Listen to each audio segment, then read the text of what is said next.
नमस्कार, आप देख रहे हैं सी न्यूज़ भारत और मैं हूं आपके साथ ज्योति अरोड़ा। झांसी में आज भारतीय जनता पार्टी द्वारा आयोजित जन विश्वास यात्रा का शुभारंभ करने आए देश के रक्षा मंत्री राजनाथ सिंह ने एक ओर जहां बुंदेली भाषा का प्रयोग कर लोगों का दिल जीतने की कोशिश की, वहीं दूसरी ओर यह कहकर लोगों में जोश भरने से नहीं चूके कि भारतीय जनता पार्टी की सरकार किसी भी हालत में भारत का मस्तक झुकने नहीं देगी।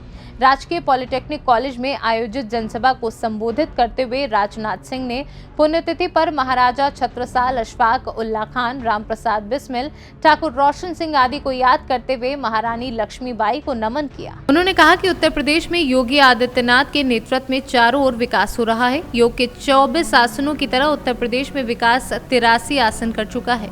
बुंदेलखंड में बनाए जा रहे डिफेंस कॉरिडोर के लिए अब तक 1854 करोड़ का निवेश किया जा चुका है। उन्होंने आश्वस्त किया और साथ ही पत्रकारों से अपील भी की कि वे नोट कर लें कि इस बुंदेलखंड की धरती पर एंटी टैंक गाइडेड मिसाइल रहेगी। प्रदेश की कानून व्यवस्था पर चर्चा करते हुए रक्षा मंत्री ने कहा कि आज दो शब्दों के योगी के नाम से ही बड़े बड़े अपराधी और माफियाओं के कलेजे कांप जाते हैं, उनके दिल की धड़कनें बढ़ जाती हैं। जिस उत्तर प्रदेश में शाम होते ही कट्टे लहराया करते थे, आज वहां कानून का राज लहरा रहा है। रक्षा मंत्री ने कहा कि भारत का ये चरित्र रह रहा है कि वह कभी किसी भी देश पर ना तो आक्रमण करता है और ना ही किसी देश की जमीन पर कब्जा करता है, लेकिन यदि कोई देश भारत की ओर आंख उठाकर देखता है तो उसे भारत ना तो कभी छोड़ता है और ना ही कभी छोड़ेगा। हम अपने घोषणा पत्र में लिखते थे यदि जनसंघ की सरकार बन जाएगी तो जम्मू कश्मीर में जो धारा 370 लगी है और जिस धारा 370 के तहत जम्मू कश्मीर को विशेषाधिकार प्राप्त है, उस धारा 370 को हम समाप्त करेंगे और जम्मू कश्मीर का भी वही दर्जा होगा जो हिंदुस्तान के अन्य राज्यों का दर्जा है। जब जब चुनाव का समय आता था, हम लोग अपने घोषणा पत्र में बराबर भी धारा 370 को हटाने की बात करते थे। लोग ये कहते थे ये जनसंघी लोग। बाद में जब हम वही जनसंघ भारतीय जनता पार्टी बन गई तब भी हम लिखते, लोग कहते थे जनसंघ वाले जब भी आते हैं लिख देते हैं कि हमारी सरकार बनेगी, धारा 370 को हम समाप्त करेंगे। लेकिन बहनों भाइयों, आपने देखा 2014 के चुनाव में, 2019 के चुनाव में, लोकसभा चुनाव, जो कामयाबी आप लोगों ने दी है, जो आप लोगों ने मोहब्बत और प्यार आप लोगों ने दिया है, जो वादा धारा 370 को समाप्त करने का हमने किया था, वह धारा 370 हम लोगों ने चुटकी बजाकर समाप्त कर दिया और आज जम्मू कश्मीर का भी वही दर्जा है जो हिंदुस्तान के अन्य राज्यों का दर्जा है। जब हम ये कहते थे हमारी सरकार बनेगी तो अयोध्या की धरती पर भव्य राम का मंदिर बनकर रहेगा। मैं मानता हूं कि अदालत के फैसले से बनना, लेकिन चाहे जो कुछ भी, यह ईश्वर को भी मंजूर था, ऊपर वाले को भी मंजूर था कि अयोध्या की धरती पर, जिनका अभी अभी आप लोगों ने भाषण सुना है, बैठ जाओ, डॉक्टर दिनेश शर्मा जी और हमारी केंद्रीय मंत्री सुश्री साध्वी निरंजन ज्योति जी, हमारे केंद्रीय मंत्री श्री भानु वर्मा जी, केंद्रीय मंत्री BL वर्मा जी और यहाँ के क्षेत्रीय अध्यक्ष श्री मानवेंद्र सिंह जी, सुधीर गुप्ता जी, प्रियंका जी, मुकेश मिश्रा, जमुना कुशवाहा, विधायक श्री रवि जी शर्मा, श्री राजू सिंह परीक्षा, श्री जवाहरलाल राजपूत, श्री बिहारी लाल आर, श्रीमती रमा निरंजन तिरा, श्री सुनील तिवारी, श्री पवन प्रताप और इस बुंदेलखंड की धरती के रहने वाले सभी मेरे सम्मानित माताओं, एवं बहनों, एवं भाइयों, यह मेरा सौभाग्य है कि लंबे अरसे के बाद इस बुंदेलखंड की धरती पर किसी राजनीतिक साबित हुआ हूं। अब करेंगे ये खरी बात है। यह बहादुरों की धरती है, शौर्य और पराक्रम की धरती है, यह महाराजा छत्रसाल की धरती है, महारानी लक्ष्मीबाई की धरती है और आलाहू उदल की यह धरती है।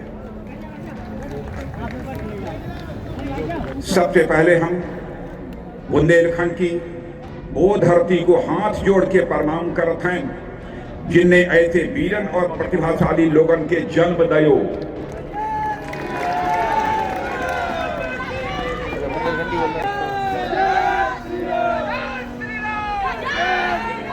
बहनों भाइयों, हम आपकी आंखों में धूल झोंक कर कभी राजनीति नहीं कर सकते।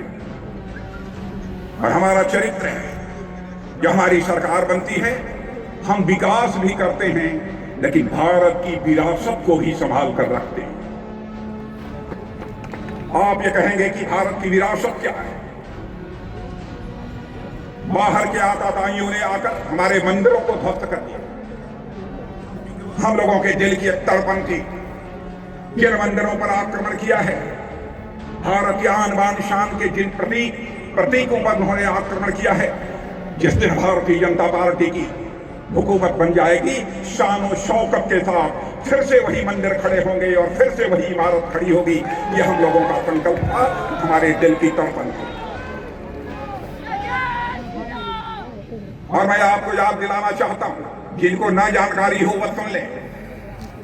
मेरे भाइयों, मोदी जी जिस दिन भारत के प्रधानमंत्री बने, गुजरात में सोमनाथ का मंदिर जिस पर आक्रमण किया गया था, उसको ध्वस्त कर दिया गया था। एक समय आजाद भारत के इतिहास में उसका जीर्णोद्धार कराने का काम यदि किसी ने किया, तो भारत माता के सपूत आज के हमारे प्रधानमंत्री आदरणीय नरेंद्र मोदी ने किया है।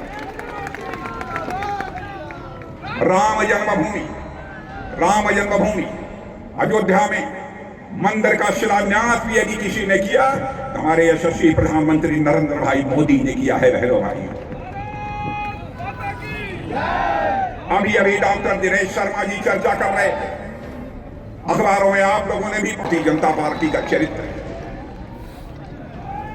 जो हम लोगों ने कहा वह करके हम लोगों ने दिखाया है।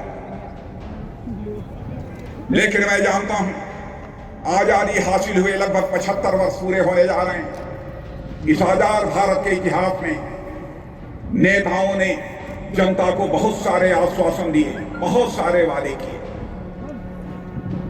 आंशिक रूप से भी अपने वादों को पूरा कर दिया होता उन नेताओं ने, तो शायद आज हमारा यह भारत दुनिया का सबसे ताकतवर देश बन गया होता।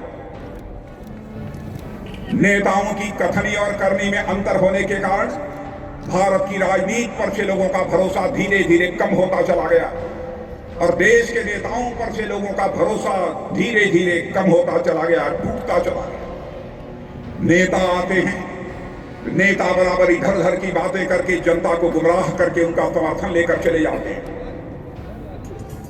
नेताओं के प्रति और भारत की राजनीति के प्रति एक विश्वास का संकट, चाहे कांग्रेस हो, चाहे सपा हो, चाहे बसपा हो, चाहे कम्युनिस्ट पार्टी हो, सभी राजनीतिक पार्टियों ने पैदा किया है। बहनों भाई, भारत की राजनीति में पैदा हुए इस विश्वास के संकट को भारतीय जनता पार्टी ने चुनौती के रूप में स्वीकार किया है।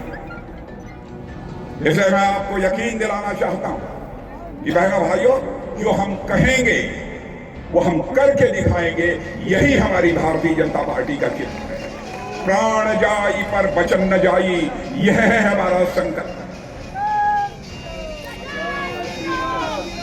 मैं आपको याद दिलाना चाहता हूं, पढ़े लिखे लोगों को इस बात की भी जानकारी होगी, जिस समय हम लोगों ने 1951 में आजादी हासिल होने के 4 साल के बाद भारतीय जनसंघ के रूप में अपनी यात्रा प्रारंभ की थी।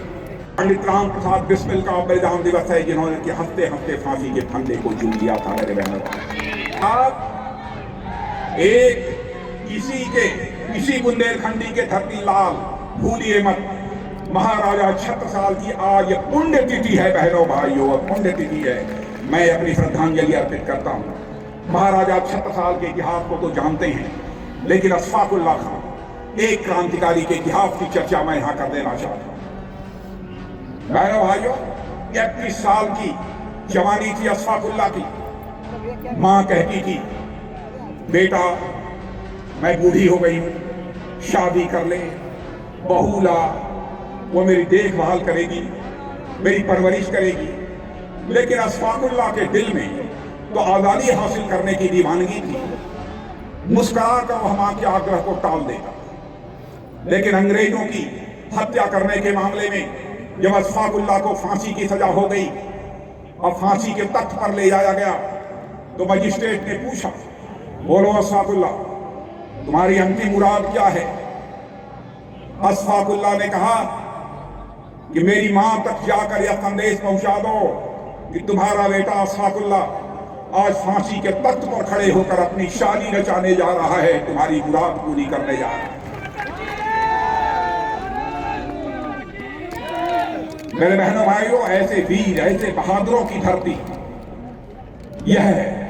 आज उसी अशफाकुल्लाह खान, ठाकुर रोशन सिंह जी, पंडित राम प्रसाद जी बिस्मिल, इनका बलिदान दिवस है, इसलिए मैंने उनकी चर्चा की। इसलिए यकीन रखना, भारत का इतिहास रहा है, हमने दुनिया के किसी देश पर कभी आक्रमण नहीं किया है और न दुनिया के किसी देश की जमीन पर हमने कभी कब्जा किया है। बहनों भाई, ये हमारा चरित्र, इसे बराबर आतंकवादी अपनी धरती से भारत में भेजता है और हमारे जम्मू कश्मीर में आतंकवादी गतिविधियों को अंजाम देता है। हम लोगों ने भी फैसला कर लिया है जब उसका मुंहतोड़ जवाब देंगे और मुंहतोड़ जवाब हम वहां पर दे रहे हैं। बहनों भाई, और एक बार तो उसने इतनी नापाक हरकत कर दी उरी और पुलवामा में कि आपने देखा जिसकी कल्पना कोई नहीं कर सकता वह करके हम लोगों ने दिखाया। हम लोगों ने पाकिस्तान की धरती पर जाकर आतंकवादियों के ठिकानों का सफाया किया है। बहनों भाइयों, यह है हमारा भारत।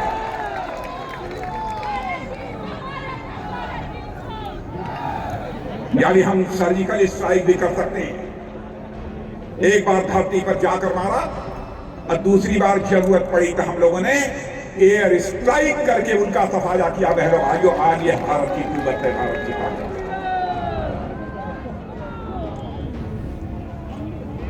एक और पड़ोसी देश, बहुत ज्यादा चर्चा नहीं करना चाहूंगा, लेकिन देश का रक्षा मंत्री होने के नाते यकीन दिलाकर जाना चाहता हूं मेरे बहनों भाइयों, भरोसा रखना, विश्वास रखना, किसी भी सूरत में हम देश का मस्तक झुकने नहीं देंगे, चाहे हमको जितनी भी बड़ी कुर्बानी क्यों न दें।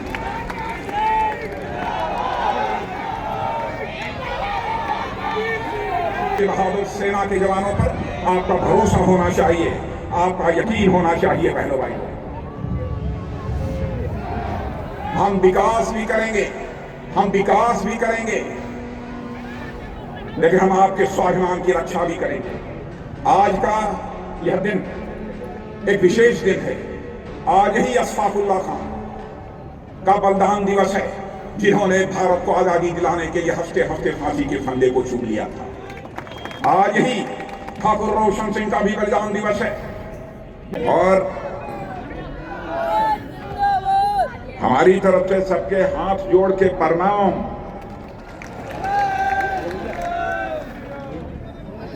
बहनों भाइयों, बुंदेलखंडी भाषा में सही तरीके से नहीं बोल सकता हूं, लेकिन मैंने सोचा यदि मैं बुंदेलखंड की धरती पर जा रहा हूं तो मुझे अपने भाषण की शुरुआत करनी चाहिए, तो बुंदेलखंडी में ही अपने भाषण की शुरुआत करनी चाहिए। यह ऐसी वीर भूमि है कि हर भारतवासी को यथासंभव अपने जीवन में यह कोशिश करनी चाहिए एक बार इस झांसी की। और मैं तो इस मामले में सौभाग्यशाली हूं, और जिस समय हमारे देश के यशस्वी प्रधानमंत्री मोदी जी आए थे उस समय भी मैं यहाँ पर आया था, 2 बार आया था। एक बार उसके पहले उद्घाटन करने के लिए आया था राष्ट्र रक्षा संकल्प, और दूसरी बार मोदी जी के साथ आया था, और तीसरी बार पुनः आप सबका दर्शन करने के लिए इस मैदान में आप सब लोगों के सामने में मौजूद हूं। आज हमारी जन विश्वास यात्रा उत्तर प्रदेश के 6 स्थानों से प्रारंभ हो गई। बहनों भाइयों, भारतीय जनता पार्टी का यह मानना है कि हमें राजनीति यदि करनी चाहिए तो राजनीति जनता से आंखें चुरा कर राजनीति नहीं करनी चाहिए, जनता की आंखों में धूल झोंक कर राजनीति नहीं करनी चाहिए। राजनीति करनी चाहिए तो जनता की आंखों में आंख डालकर राजनीति करनी चाहिए। यह भारतीय जनता पार्टी की मान्यता है, हमारा यह चरित्र रहा है। और मैं समाजवादी पार्टी, बहुजन समाज पार्टी के लोगों को भी चुनौती देता हूं, उनके द्वारा किया जाना चाहिए। यदि हमारी बात कोई गलत होगी तो उसके लिए मैं खेद भी व्यक्त करने को तैयार हूं। क्योंकि जनता से हम झूठ बोलकर हम जनता का समर्थन नहीं हासिल करना चाहते। यदि जनता का समर्थन हासिल करना चाहते हैं तो जनता आतंकियों को न केवल सबक सिखाने वाले बल्कि भारत की रक्षा के लिए कृत संकल्प पूर्व मुख्यमंत्री, भारत के रक्षा मंत्री श्रद्धेय श्री राजनाथ सिंह जी, मंच पर बैठे हमारे केंद्रीय मंत्री साध्वी निरंजन ज्योति जी, आदरणीय भानु प्रताप वर्मा जी, बीएल वर्मा जी, यहाँ के सांसद, अन्य सांसदगण, विधायकगण, सम्मानित जिला अध्यक्ष और सभी जनप्रतिनिधिगण, आज झांसी के इस ऐतिहासिक मैदान में आप सबकी उपस्थिति ये बता रही है कि आप उत्तर प्रदेश की राजनीति का दिशा दर्शन करने के लिए यहां पर आए हैं। विगत 5 वर्षों में प्रदेश की राजनीतिक स्थिति में परिवर्तन आया है।